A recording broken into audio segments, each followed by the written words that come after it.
Cancer, it's August 2024 and I'm here with your monthly horoscope.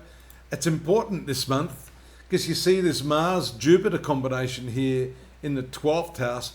This is probably even more spiritual than the 9th house, which they say is your spiritual self, your spiritual aspiration, your ethical, moral and spiritual standards.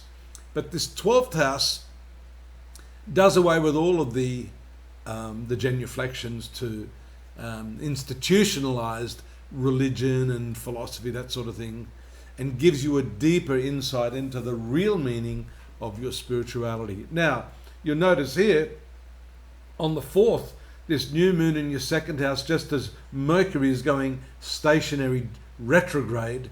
So some important things happening around that date. Here, balancing your spiritual needs, this 12th house, with your financial needs of the new moon is pretty important. But let's not divorce these two things, because actually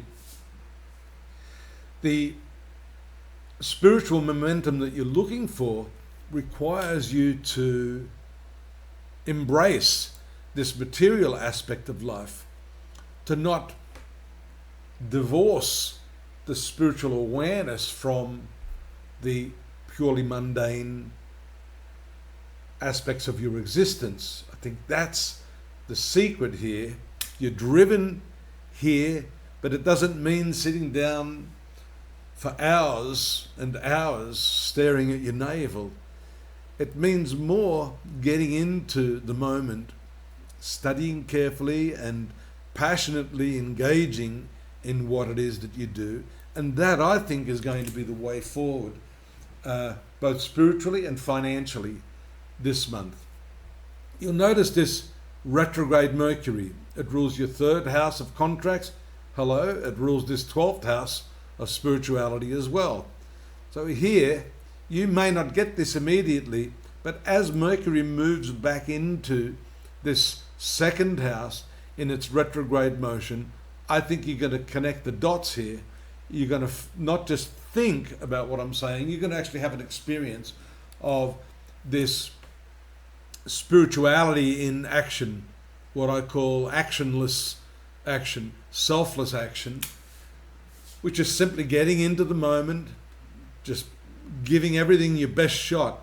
I don't mean this activity or that activity, I mean this moment, and doing that perpetually, really getting into this. There it is there on the 15th, the movement of Mercury into this 2nd house, bringing that spiritual energy, spiritualizing your finances, spiritualizing the way you generate income. That's so important for you.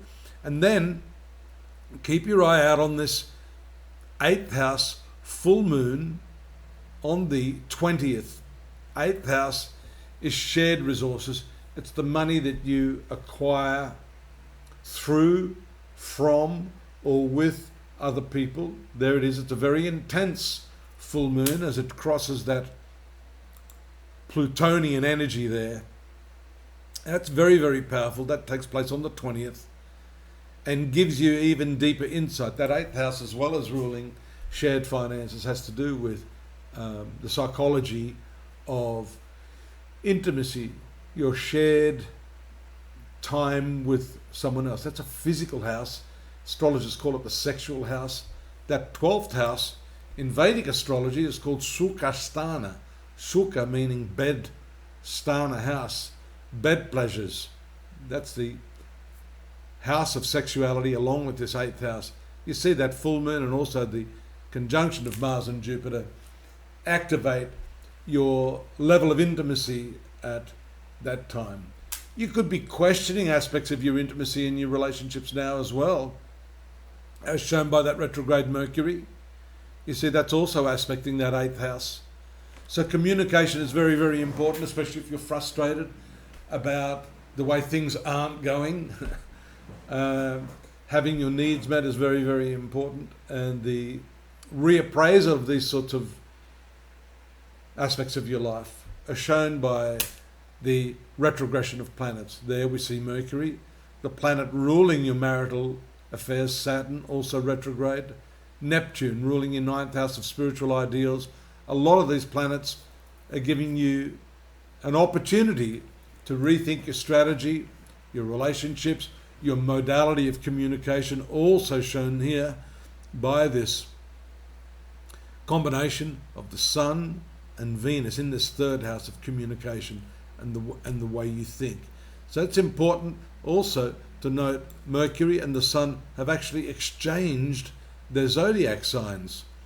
The finance ruler, Sun, the contract and communications ruler, Mercury, have transited into each other's signs. So this communication is important for that reappraisal stage of this interval of your life. It's important in attaining greater success. That is why Mercury is retrograde. It's time for you to think before you leap, observe and analyze all aspects of any deal that you may be negotiating right now.